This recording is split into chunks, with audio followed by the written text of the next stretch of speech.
मंडळी, पुण्यातील गँगवॉरने आता थेट लाइटिंगच्या पेक्षा जास्त स्पीड पकडलाय. बुधवारी सकाळी म्हणजेच आज सकाळी बालाजीनगर परिसरात लोक कामावर निघायच्या तयारीत होते. तेवढ्यात अचानक गोळ्यांचा आवाज झाला. एका तरुणावर अंधाधुंद गोळीबार झाला आणि त्याचा जागीच मृत्यू देखील झाला तिथेच. होय, पुण्यातल्या अंधेकर आणि कोमकर टोळीतील गँगवॉरचा भडका पुन्हा एकदा उडालाय आणि हा या गँगवॉर मधला चौथा खून आहे. पण या सगळ्या क्रूर कथेचा मास्टर माइंड कुठे माहितीये का? तो पुण्यातल्या रस्त्यावर नाही, तर तो येरवडा जेलच्या चार भिंती आड बंद आहे.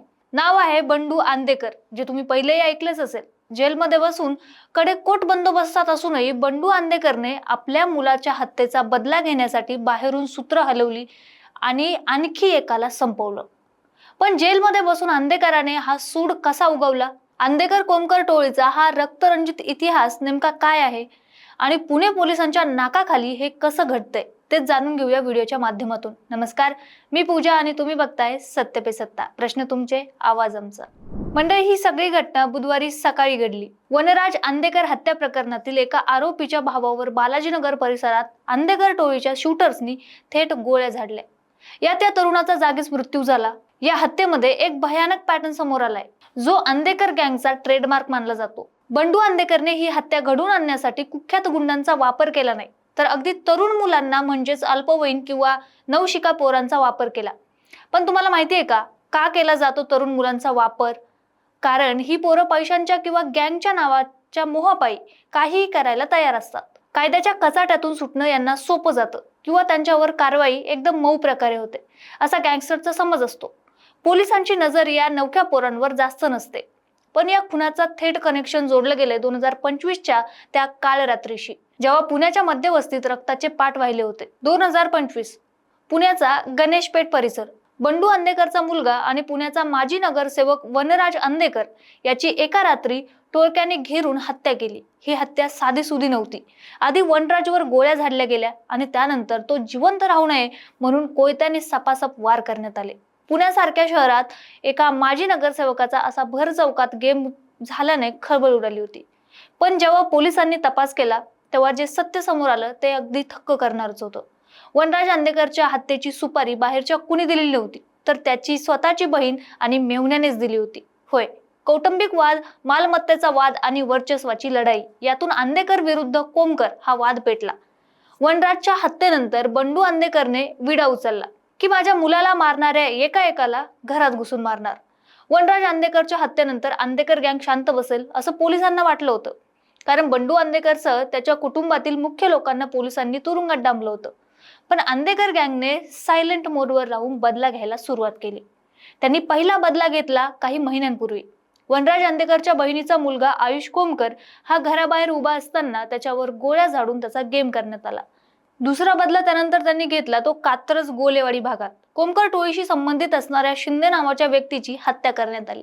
हा शिंदे सुद्धा वनराज आंदेकर हत्ये प्रकरणातील एका आरोपीचा सक्का भाऊ होता. आणि आता ही बुधवारी सकाळी बालाजीनगरमध्ये झालेली हत्या.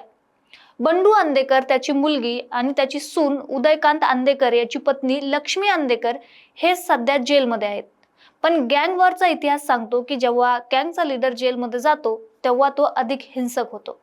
आता या कथेला आणखी एक वेगळा ट्विस्ट आहे. बंडू आंदेकरची फॅमिली नुकतीच गुन्हेगारीत नाही, तर पुण्याच्या राजकारणातही तिची घट्ट पकड आहे.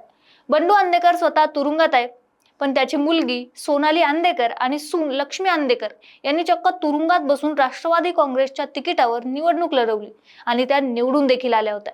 यावरून तुम्ही समजू शकता की या टोळीचा पुण्यातील दबदबा आणि नेटवर्क किती स्ट्रॉंग आहे. जेलच्या संपूर्ण सुरक्षेला आणि जॅमरला बगल देऊन बंडू आंदेकर बाहेर आपल्या शूटर्सना ऑर्डर देतोय, रसद पुरवतोय आणि कोमकर टोळीला वेचून वेचून संपवतोय. पण मंडळी, या सगळ्या गँगवॉर मध्ये सर्वात मोठा प्रश्न उपस्थित होतोय तो पुणे पोलिसांच्या कार्यक्षमतेवर. पुण्यात कोयता गँगने आधीच हैराण केलंय. ड्रग्ज प्रकरणाने पुण्याची नाचक्की झालीय आणि आता भर दिवसा रस्त्यावर होणारे हे गँगवॉरचे मर्डर. एका पाठोपाठ एक 3-4 खून होत आहेत. आरोपीचे भाऊ मारले जात आहेत आणि पोलिसांना याचा सुगावा लागत नाही.